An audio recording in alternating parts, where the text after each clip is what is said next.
Alright, we need to have an actual talk about Shifter and some of these other goodies.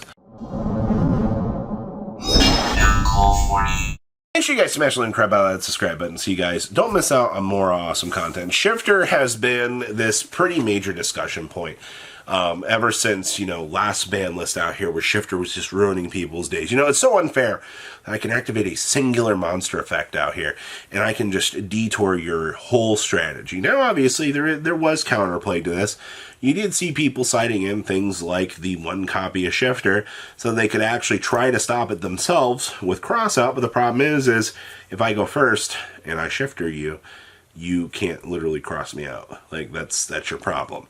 Alright, people look at Shifter's design as a two-turn skip, literally my turn, your turn.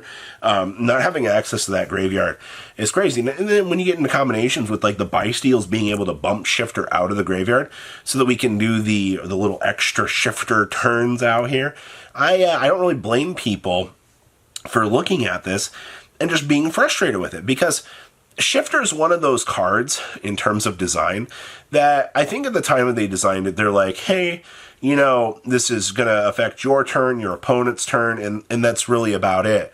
You didn't foresee them designing an archetype around this in the future that Konami was literally going to say, hey, we can banish all these monsters that get banished out here. They can pay life points and bring themselves back. That was not in the initial design plan back in, 2019, when these cards were being created. I think that Konami saw how much Shifter saw play out here and how much it developed across the meta, that it really, really, really has become this major problem. Now, fast forward to the current day and age. You have this deck out here that wants its monsters to be banished. You want to be able to get these things, special them back to the field. You want to be able to get these big advantage numbers. You want to be able to flood your board with these cards to create these big advantages and to close out the game. That's why, oh boy, a deck that can actually use Shifter. Now, we've seen this before with Ritual Beast. Ritual Beast naturally could do this, but this is a scarier level because this is, we've looked at current power design and power creep, and we've allowed a deck to step up into the light out here and see this. Now, as the meta has shifted, right now, personally, I don't think Shifter has as much of a foothold in the meta. I do think that you do need to be aware of Shifter's existence because, not being able to EX dump with Shifter is a little bit of an inconvenience. Like, let's call it what it is. But you've also, just because this card exists, maybe if it just becomes back into a side deck option because, maybe you play against the Malice deck and you Shifter them game one without knowing, well, you might have just cost yourself potentially game one by activating that card. A little bit of an issue here, to say the least. So, I honestly think, kind of going forward out here, that as much as people want Shifter gone, and as much as Shifter has remained this problem, if they're looking to curve Shifter's existence by printing decks that kind of want cards banished and want to generate advantage of this, you're going to naturally push Shifter out of the room.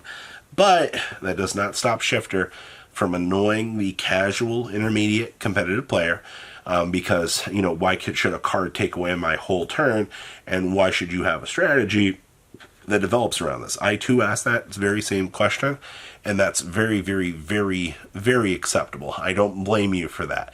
Whole case in point here, though, kind of remains the same, though. Is it fair? No. Is it going to get done with something in the future?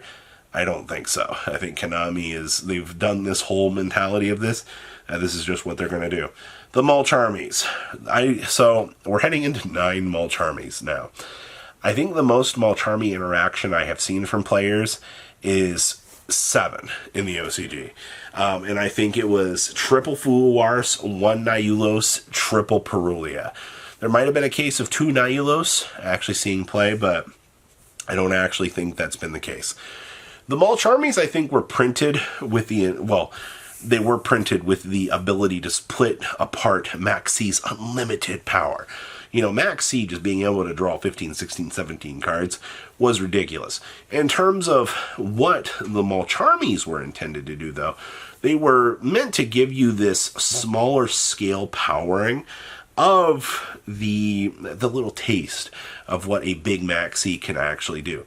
And I think that actually having the Mulcharmies exist in the TCG has actually kind of been kind of a big positive experience, because, you know, you go draw phase, you discard Purge, okay, you're going to get 1 or 2 cards.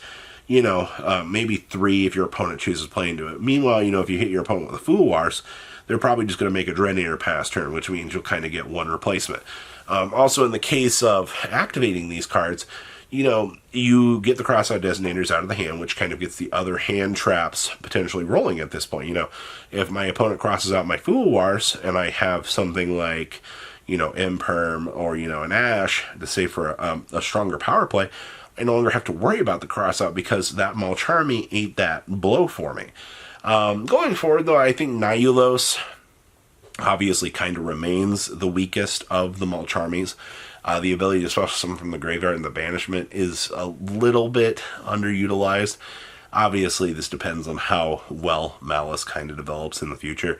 You know, that is the one key deck out here that does want to have full access to all of its cards. You know, you've got all these graveyard, you got all these, you know, the train going out here with this. If you, you know, if Malice starts to see more play, then Nihilus obviously becomes a better Mulcharmy. But literally, Fool Wars and Purge are going to be the 2 that are going to be running whatever format we're going to be heading into here, which will probably be Rizal domination. And in that case, hey, every Mulcharmy gets you a +1. That's why you choose to play them, right? Or they eat an Ash Blossom, and then you laugh at your opponent because you have the second Charmy. So, not only did you get the Ash out of your opponent's hand, well, congratulations, you have the second Charmy, so you can just continue to play that game. Like, trust me, the Mulcharmies are pricey cards, but they are very, very strong for what they actually bring to the game. Like, it's really stupid just how good these cards actually can be for the major changes kind of going forward. Dominus Impulse. Oh boy. So, you know, and Purge. So, Impulse is on its way out. All right. Like, Impulse was a very, very good card. All right. Impulse got to do some very, very broken things. Impulse will be back. All right. If you think that Impulse's time in the game is done, no. Far from it. It just so happens that the best deck in the room right now is all inherent summons and does not give a crap. Like, you will see Impulse kind of come back. These thing, what are you hitting? Like, plug-in, Ice's special summon, and Node's attempt to special summon. Those are the only 3 interactions, and of those, one of them is a 3-of. So you technically have 5 cards that you can hit in Rizal, which means in a hypothetical situation, if I open up Impulse and my opponent doesn't normal summon Ice, wow, I just went into a really bad situation overall. So that's a pretty big thing to think about out here right now, is you've lost all of that potential momentum that you were trying to build up. Now, on the opposite side of the equation out here, Purge. I think Dominus Purge going forward into the Blue Eyes deck is going to be very, very good. All right, being able to have Ashes and Purge, you know, obviously, you know, you can't Ash after you Purge, but you got to remember you can Ash before you Purge, which means, you know, if you're activating it from the hand, that's the only time you're going to have that detrimentally bad effect on you. People don't seem to understand that, and it's very frustrating out here to kind of think about. Like, just order of operations, all right? People look at that interaction like, oh, no, I can't play Ash in that. Yes, you can. Stop it. Stop making piss poor bad decisions. Play Ash with Purge.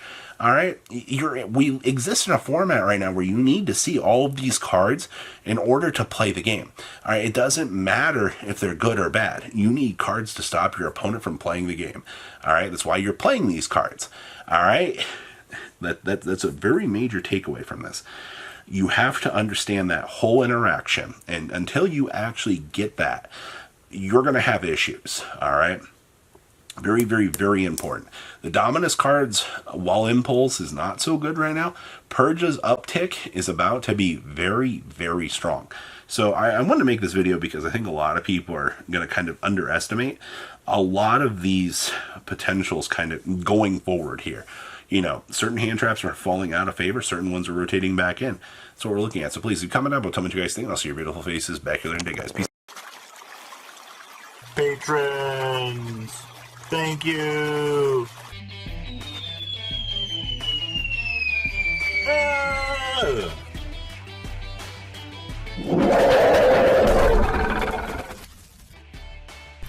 Thank you so much for watching. Check out these other videos.